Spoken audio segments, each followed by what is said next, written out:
చూస్తున్నారా ఫ్లెక్సీల జోరు ఎట్లున్నదో. ఖైరతాబాద్ లో ఎట్లయినా ఉప ఎన్నికలు అచ్చతట్టే ఉన్నాయని ఇప్పుడు ఎవ్వల్ని గదిలిచ్చినా గిదే మాట చెప్తూనే ఉన్నారు. ఇక ఉప ఎన్నికలలో పోటీ చేయాలని ఇప్పటి సందే కొంతమంది ఆశావాహులు ఎవ్వలి ప్రయత్నాలు వాళ్ళు చేస్తున్నారు. అట్లా ఖైరతాబాద్ అసెంబ్లీ స్థానానికి ఉప ఎన్నికలు అనివార్యమైతే 30 ఏండ్ల సంధి కాంగ్రెస్ పార్టీలనే ఉన్న రాజు యాదవ్ కు టికెట్ ఇయ్యాలని ఖైరతాబాద్ నియోజకవర్గంలో ఆడాడ ఇట్లా ఫ్లెక్సీలు ఎల్చినాయి.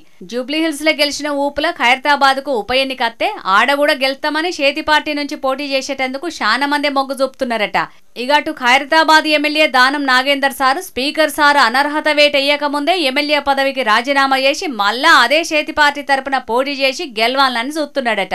లేకుంటే ఎమ్మెల్సీని చేసి మంత్రి పదవైనా ఇయ్యాలని అంటున్నాడని అంటున్నారు కొంతమంది చేతి పార్టీ లీడర్లు.